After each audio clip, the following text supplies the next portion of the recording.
Welcome, listeners, to the Real Crime Diary Daily Dose of Crime. Today, we delve into a shocking case of brutal murder that left a quiet town in disbelief. What drives a person to stab another nearly 50 times? We're about to find out. In the peaceful town of Craigavon, a horrific act of violence shattered the community's sense of safety. The victim, 25-year-old Nathan Gibson, fell prey to a savage attack that would soon make national headlines. As we unravel this chilling tale, we'll explore the depths of human depravity and the relentless pursuit of justice. Brace yourselves for a story that will challenge your understanding of crime and punishment. In January 2020, the quiet town of Craigavon, Northern Ireland, was thrust into the national spotlight for all the wrong reasons. The peace of this close-knit community was shattered when the body of 25-year-old Nathan Gibson was discovered on a towpath near Lake Road. What initially seemed like a tragic incident quickly revealed itself to be something far more sinister. The scene that greeted investigators was nothing short of horrifying. Nathan's body bore the unmistakable marks of a savage and relentless attack. The brutality of the assault was evident in the sheer number of wounds inflicted upon the young man. This wasn't just a murder, it was an act of extreme violence that would leave even seasoned detectives shaken. As news of the discovery spread, the residents of Craigavon found themselves grappling with a chilling reality. Their town, once known for its tranquility, was now the site of a crime so brutal it would soon dominate headlines across the country. The questions on everyone's lips were, who could commit such a heinous act? And why? As investigators dug deeper into the brutal murder of Nathan Gibson, they uncovered a chilling trail of evidence. The crime scene itself was a gruesome tableau, with the victim's body bearing the marks of a frenzied attack, 18 stab wounds to the head, and an additional 31 to the neck. But it was what happened after the murder that would add another layer of horror to this already shocking case. Following the blood trail from the towpath, detectives were led to an unexpected location, the victim's own home. In a twisted turn of events, the killer, John Paul Whitla, had made his way to Gibson's residence, still covered in blood from his savage act. But what he did next defies belief. Whitla, in a display of cold calculation, managed to convince Gibson's partner to help clean him up. This wasn't just a desperate attempt to cover his tracks. It was the beginning of another terrifying ordeal. The murderer then proceeded to threaten and hold the woman captive, subjecting her to psychological torment as he spun a tale about being forced to carry out the killing by a local drug gang. This shocking revelation not only highlighted the killer's ruthlessness, but also raised disturbing questions about the extent of his premeditation and his ability to manipulate others even in the aftermath of such a heinous crime. As the investigation unfolded, all eyes turned to John Paul Whitla, a 46-year-old man with no fixed address. Whitla quickly emerged as the prime suspect in this brutal killing. But what led authorities to him? The answer lies in a trail of blood and a series of shocking decisions made in the aftermath of the crime. Whitla, covered in the victim's blood, made his way to Nathan Gibson's home. In a twisted turn of events, he managed to convince Gibson's partner to help clean him up. But Whitla's actions didn't stop there. He then threatened and held the woman captive, spinning a tale that he had been ordered to carry out the murder by a local drug gang. This claim would later be scrutinized as investigators pieced together the events of that night. Whitla's capture and subsequent confession sent shockwaves through the community. As he admitted to the murder as well as the common assault and false imprisonment of Gibson's girlfriend, the true horror of his actions came to light. The chilling details of that fateful night would soon be revealed, painting a picture of a crime that was as senseless as it was brutal. As the dust settled on the initial trial, John Paul Whitla found himself facing a life sentence with a minimum of 15 years behind bars. But the story was far from over. In an unexpected twist, the prosecution stepped forward, challenging the sentence. They argued that the sheer brutality of Whitla's crime demanded a harsher punishment. This set the stage for a dramatic legal battle that would captivate the nation and potentially redefine how our justice system deals with such heinous acts.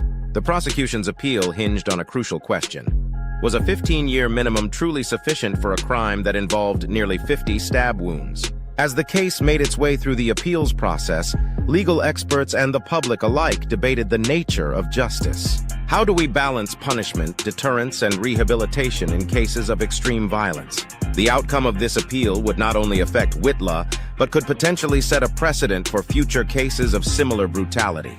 With tensions running high and all eyes on the courtroom, the stage was set for a ruling that would send shockwaves through the community and potentially reshape our understanding of justice in the face of unthinkable violence. The courtroom fell silent as Lady Chief Justice Dame Siobhan Keegan prepared to deliver her ruling. The tension was palpable, with everyone aware that this decision could redefine how the justice system responds to such brutal crimes. In a clear, unwavering voice, Dame Keegan declared that the original sentence had been unduly lenient.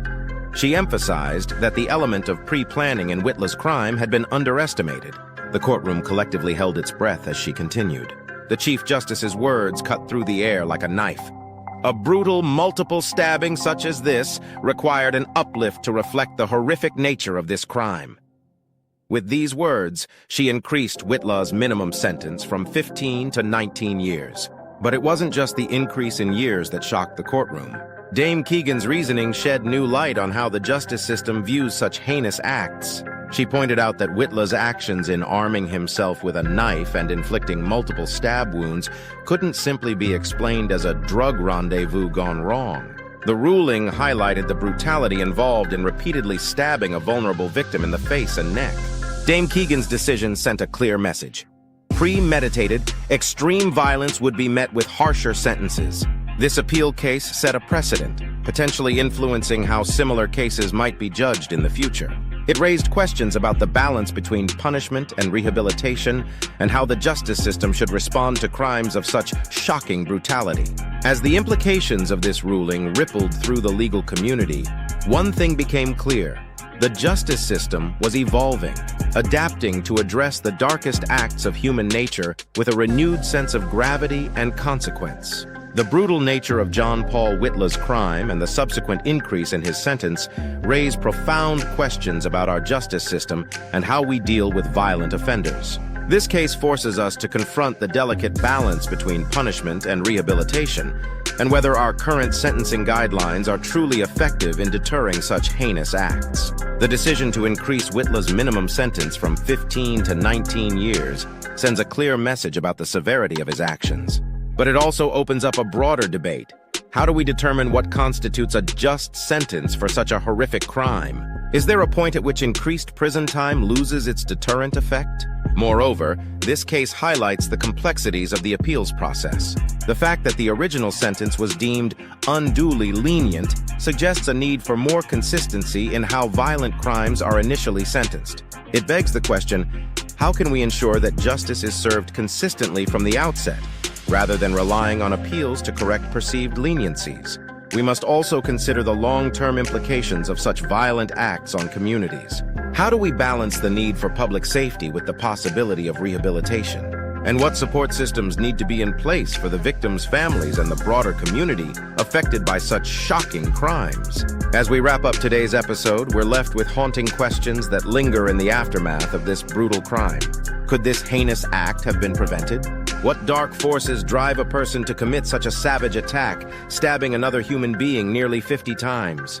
The case of John Paul Whitla and his victim Nathan Gibson leaves us grappling with the depths of human depravity and the complexities of our justice system. These are the questions that keep criminologists, psychologists, and law enforcement officials up at night. And they're the same questions that fascinate us as we delve into these true crime stories. What do you think? Could there have been warning signs? Interventions that might have altered the course of events? I encourage you to share your thoughts and theories in the comments. Your insights might shed new light on this case or spark important discussions about crime prevention and justice. If you found today's episode intriguing and want to explore more cases like this, don't forget to hit that subscribe button. Each day, we bring you a new story that challenges our understanding of crime and human nature. For those of you who can't get enough of true crime, I've got a treat for you. In the description of this episode, you'll find a link to a carefully curated selection of true crime books. These works dive deep into cases like the one we've discussed today, offering expert analysis and behind-the-scenes details that will satisfy even the most curious true crime enthusiasts. Until next time, stay safe and keep questioning. The truth is out there, and together we're uncovering it one story at a time. Power, Pleasure, and Pain. A study of abuse through time. This book provides a detailed examination of how sexual violence and power dynamics have manifested across different historical periods, from ancient civilizations to the modern era. It explores how figures in positions of power used their influence to manipulate and exploit others, showing that the patterns of abuse we see today have deep historical roots. Many people struggle to grasp why abuse of power, particularly sexual violence, persists in modern society. By connecting historical events with contemporary cases, the book offers crucial insights into why such behaviors remain prevalent. The book analyzes infamous cases such as those of Harvey Weinstein, R. Kelly, and Dominique Pellicotte, drawing parallels between them and historical figures. This section highlights how the systemic abuse seen in recent times is not a new phenomenon, but part of an ongoing cultural issue. Through the lens of these modern examples, readers will gain a better understanding of how institutions, wealth, and power have historically shielded perpetrators from justice, contributing to their ability to continue harming others. The book explores the philosophy of libertarianism, particularly through the works of Marquis de Sade, to explain the disturbing ways in which pleasure, power, and cruelty have been intertwined. This provides readers with a deeper philosophical context to interpret modern-day scandals. Unlike other studies that focus solely on historical or contemporary cases, this book uniquely blends both, offering a full spectrum of how abuse is tied to power dynamics. It stands out by making philosophical connections that help readers understand the deeper societal issues at play.